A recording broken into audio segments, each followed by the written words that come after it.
Hey guys, welcome back to all of you. एक बार फिर से पुनः आप सबका मैं स्वागत करता हूं आपके अपने एनआरसी पोर्टल यूट्यूब चैनल पर, जहां पर आपको समस्त सरकारी भर्तियों से संबंधित हर पल की लेटेस्ट खबर सबसे पहले मिलती रहती है। जो भी वांछित सूचना होती है विभागीय स्तर से, जो भी लीगल एंड ऑथेंटिक इन्फॉर्मेशन होता है, उसकी सूचना सबसे पहले आपको यहाँ पर मिलती रहती है। दोस्तों, जितनी भी सरकारी भर्तियाँ आती हैं, उस भर्ती के विज्ञापन के बारे में एवं उस भर्ती प्रक्रिया के बारे में संपूर्ण जानकारी सर्वप्रथम सबसे पहले आपको यहीं पर मिलती रहती है।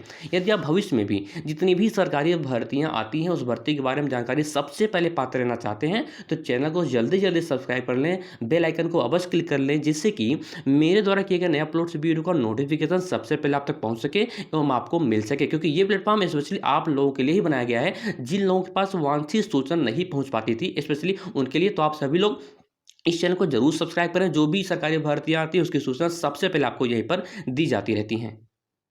सो गाइस, आज हम यहाँ पर बात करने वाले हैं जो एक बार फिर से शिक्षक भर्ती आने वाली योगी सरकार का बड़ा ऐलान हो चुका है। जी हाँ, हम बात कर रहे हैं, योगी सरकार ने ये कहा कि 4512 माध्यमिक स्कूलों में शिक्षक भर्ती का यहाँ पर प्रक्रिया शुरू हो चली है। विभागीय स्तर से प्रक्रिया चल रही है। जैसे वित्त विभाग से हरी झंडी मिल जाती है, वहाँ से परमिशन ग्रांट हो जाता है, उसके बाद तुरंत शिक्षक भर्ती का ऐलान कर दिया जाएगा। और आप लोग तैयारी में बिल्कुल लगे रहिए, ठीक है। इसका भर्ती जो शिक्षक भर्ती 2022 में आने की पूरी संभावना है।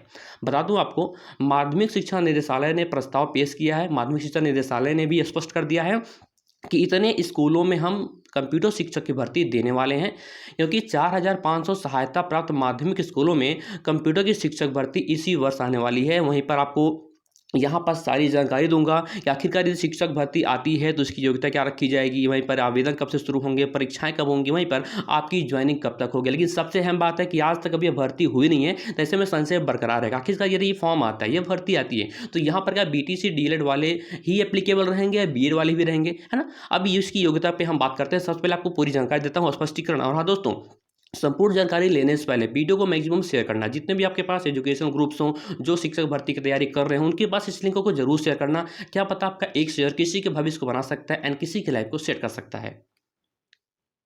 चलिए बात करते हुए विस्तृत विवेचना से आपको बता देते हैं कि इस संबंध में माध्यमिक शिक्षा निदेशालय की ओर से शासन को प्रस्ताव भेजा गया है और शिक्षकों को दो तरीके से रखा जा सकता है। हालांकि जो शिक्षक भर्ती आने वाली है, ठीक है, इसमें अध्यापकों की नियुक्ति दो तरीके से की जाएगी। पहला तरीका ये है कि जो पूर्व से स्वीकृत विषय हैं, जो अब अप्रासंगिक हो गए हैं, क्या हो गए, अप्रासंगिक हो, यानी कि जिनको जो अब प्रचलन में बिल्कुल भी नहीं है, उनके शिक्षकों को आवश्यक प्रशिक्षण देते हुए कंप्यूटर शिक्षण की जिम्मेदारी दे दिया जाए। इसका तात्पर्य कहने का मतलब ये है, मीनिंग ये कह रहा है कि जो पहले से ऐसे पूर्व शिक्षक है, जो भी अध्यापन कर रहे हैं, ठीक है, अध्यापन का कार्य कर रहे हैं और ऐसे विषय से है जो अप्रासंगिक है, जो प्रचलन में नहीं, यानी कि पढ़ाई नहीं जा रही है, उनको कंप्यूटर का ट्रेनिंग दे दिया जाए, फिर उनको कंप्यूटर के शिक्षक पद पर उनकी तैनाती कर दिया जाए, उनको कार्यभार हैंड ओवर कर दिया जाए। पहला तो तरीका ये है।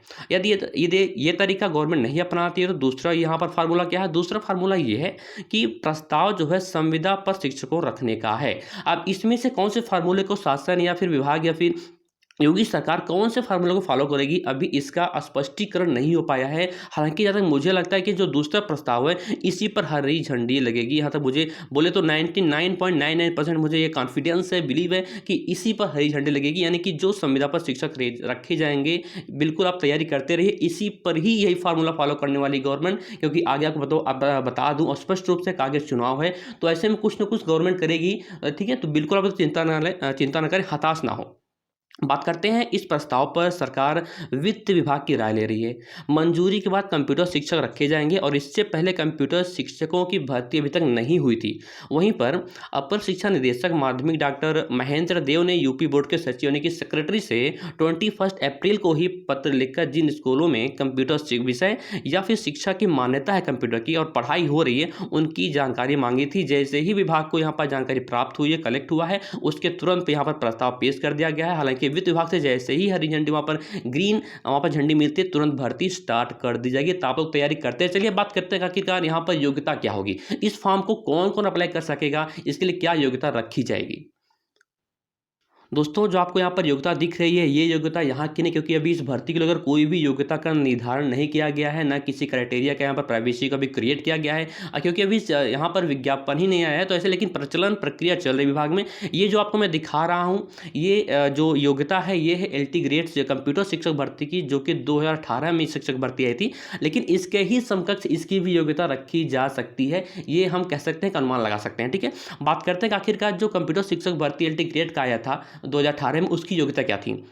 वहाँ पर योग्यता ये थी कि भारत में किसी मान्यता प्राप्त विश्वविद्यालय से बीटेक या BE यानी कि कंप्यूटर साइंस से आप होने चाहिए, या फिर कंप्यूटर विज्ञान में विज्ञान स्नातक होना चाहिए, अथवा कंप्यूटर एप्लीकेशन में विज्ञान स्नातक। विज्ञान स्नातक का मतलब ये होता है कि आप ग्रेजुएट होना चाहिए, स्नातक का मतलब ग्रेजुएट, ठीक है, परास्नातक का मतलब पोस्ट ग्रेजुएट होता है। ध्यान रखिएगा इस बात को, कन्फ्यूजन मत रखिएगा अपने पास। एंड आफ्टर अगला ये है, अथवा कि कंप्यूटर एप्लीकेशन में आप स्नातक होने चाहिए, अथवा या फिर जो एक ए स्तरीय या O लेवल का जो कोर्स होता है ना, वो आपके पास होना चाहिए। क्या A लेवल या O लेवल, लेकिन यहाँ पर A लेवल A स्तरीय पाठ्यक्रम के साथ स्नातक की उपाधि होनी चाहिए। आप ग्रेजुएट होना चाहिए और उसके साथ साथ क्या हो, आपके पास A लेवल की डिग्री होनी चाहिए कंप्यूटर कोर्स की। और दूसरा ये है कि भारत में किसी मान्यता प्राप्त विश्वविद्यालय से शिक्षा स्नातक का तो समकक्ष उपाधि, यानी कि यहाँ पर शिक्षा स्नातक का मतलब एक BEd की डिग्री, लेकिन ये BEd यहाँ पर अनिवार्य इसलिए किया गया क्योंकि ये LT ग्रेड की शिक्षक भर्ती, लेकिन जो माध्यमिक शिक्षक भर्ती की आने वाली है, उसमें हो सकता है कि BTC BEd वालों, BTC और DLED वालों को भी मौका 100% मिलेगा। उसकी गुंजाइश नहीं है, उसकी कोई हम अवहेलना नहीं कर सकते, मतलब कह नहीं सकते कि क्या भी, हालांकि भी निर्धारण नहीं किया गया है कि योग्यता क्या रखी जाएगी, है ना। तो जैसे ही जो भी वांछित सूचना आती है कि निर्धारित करती है शासन या विभाग या प्रशासन कि यहाँ पर योग्यता क्या रखी जाएगी इन भर्ती के लिए, तो उसके बाद आपको सबसे पहले इसी राशि पोर्टल पर मिलता रहेगी जानकारी। बात करते हैं कि कंप्यूटर लैब पर वर्षों से ताले लगे हुए हैं। सहायता प्राप्त माध्यमिक विद्यालयों में 10 साल पहले ICT योजना के तहत कंप्यूटर शिक्षा शुरू की गई थी, और प्रत्येक स्कूल को 10-10 कंप्यूटर देने के निजी एजेंसियों से आउटसोर्स पर शिक्षक जो है 15,000 रुपये मानदेय पर रखे भी गए थे। लेकिन 5 साल बाद क्या हुआ कि पूरी योजना ये ठप हो गई, यानी कि बंद हो गई, और अधिकांश स्कूलों में कंप्यूटर लैब में 4 से 5 साल से ताला पड़ा हुआ है।